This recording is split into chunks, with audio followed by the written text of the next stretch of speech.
ముఖ్యమంత్రి చంద్రబాబు అధ్యక్షతన జరిగిన రాష్ట్ర కేబినెట్ సమావేశం ముగిసిన అనంతరం మంత్రి కొలుసు పార్థసారథి మీడియాకు వివరాలు తెలిపారు. ఎస్సీ స్పెషల్ ఏబుల్డ్ ఈ వర్గాల వాళ్ళకి పెట్టుబడులు పెట్టిన పరిస్థితుల్లో వారిని వ్యాపారస్తులుగా చేయాలి అనే లక్ష్యంతో వారికి ఇన్సెంటివ్స్ అన్ని కూడా పెంచడం జరిగిందని చెప్పేసి నేను మనవి చేస్తాను.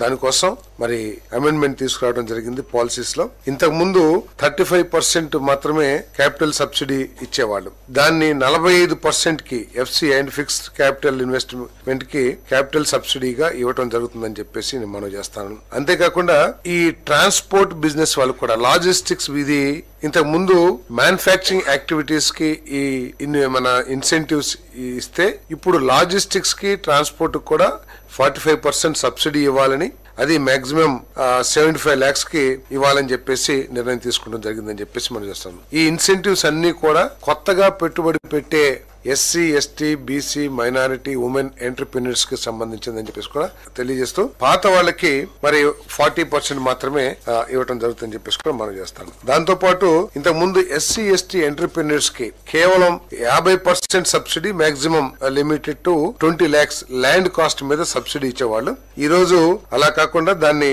75% rebate on land cost with cap 25 lakhs rupees, అంటే maximum 25 lakhs rupees, 75% of the cost of the land, maximum 25 lakhs SC, ST entrepreneurs కి ప్రత్యేకంగా ఇవ్వడం జరుగుతుందని చెప్పేసి కూడా నేను మనం చేస్తాను.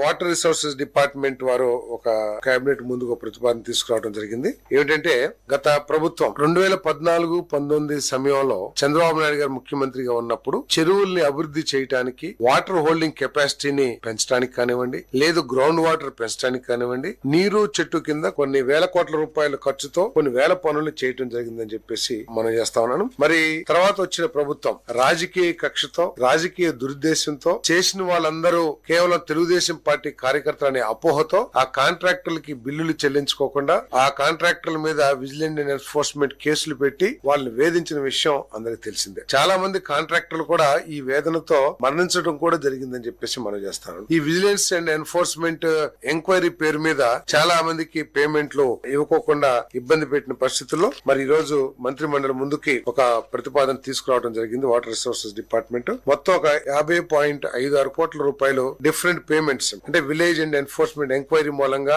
ఆగిపోయిన పేమెంట్స్ కానివ్వండి, లేదు ఏదో డిపార్ట్మెంట్ తో సెటిల్మెంట్ చేసుకుని 20% వద్దని చెప్పేసి ఆ నెగోషియేషన్ ద్వారా ఫైనలైజ్ అయిన అమౌంట్ కానివ్వండి, అదే విధంగా కొంతమందికి జిఎస్టీ లేదని చెప్పేసి పేమెంట్ ఆపేశారు. కొంతమంది చనిపోవటం మూలంగా అటువంటి వాళ్ళు 123 కాంట్రాక్టులకు సంబంధించిన కాంట్రాక్టర్ జిఎస్టీ లేదని 7.25 కోట్లు ఆపేయడం జరిగింది. అదేవిధంగా 61 కాంట్రాక్టులకు సంబంధించి కాంట్రాక్టర్లు చనిపోయిన వాళ్ళ లీగల్ హెయిర్స్ కి జిఎస్టీ లేదని చెప్పేసి 4.5 కోట్లు. ఈ విధంగా వీళ్ళందరికీ కూడా పేమెంట్లు ఆపేయడం జరిగింది. వారందరికీ కూడా పేమెంట్లు ఇవ్వాలి, పనులు జరిగినాయి, తద్వారా నీటి గ్రౌండ్ వాటర్ కానివ్వండి, ఆ ప్రాంతానికి సాగునీటి వసతులు కానీ మెరుగైనవి అని చెప్పేసి ప్రతిపాదన చేయడం జరిగింది. ఆ పేమెంట్ అన్ని కూడా ఇవ్వటమే కాకుండా దాదాపు 386 ఇంజనీర్స్ ని కానీ లేకపోతే వాటర్ రిసోర్సెస్ డిపార్ట్మెంట్ లో ఉన్న అధికారుల్ని సస్పెన్షన్ గురి చేయటమో లేకపోతే రకరకాల డిసిప్లినరీ యాక్షన్స్ తీసుకున్నారో అవన్నీ కూడా విత్డ్రా చేయడానికి వచ్చిన ప్రతిపాదనని మంత్రి మండలి ఆమోదించిందని చెప్పేసి మనం చేస్తాం.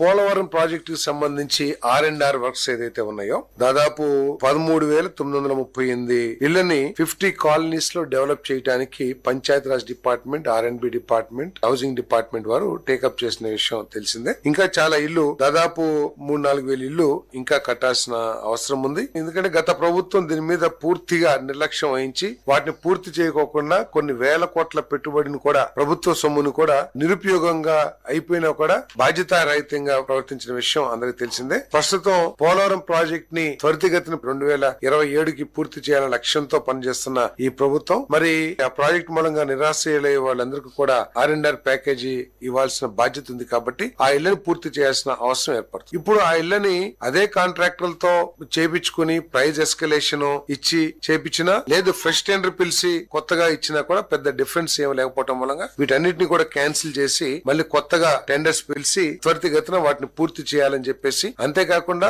ఎవరైతే నిరాశ్రయులు ఆ కాలనీస్ కి తీసుకురాబడతారో వాళ్ళకి కావాల్సిన సోషల్ ఇన్ఫ్రాస్ట్రక్చర్ కూడా ఏర్పాటు చేయాలని చెప్పేసి ముఖ్యమంత్రి గారు సూచించడం జరిగింది. అంటే స్కూల్స్ కానివ్వండి, లేకపోతే టెంపుల్స్ కానివ్వండి, అన్ని వసతులు, అంటే ఎట్టి పరిస్థితుల్లో కూడా వారు ఇబ్బంది పడుకోకుండా కొత్త కాలనీస్ కి వచ్చిన తర్వాత ఉపాధి పరంగా కానివ్వండి, లేకపోతే సోషల్ ఇన్ఫ్రాస్ట్రక్చర్ ఇన్ఫ్రాస్ట్రక్చర్ కానివ్వండి ఎటువంటి ఇబ్బంది లేకుండా ఉండే విధంగా చర్యలు తీసుకోవాలని చెప్పేసి కూడా ముఖ్యమంత్రి గారు సూచన చేయడం జరిగిందని చెప్పేసి మనం చేస్తాం.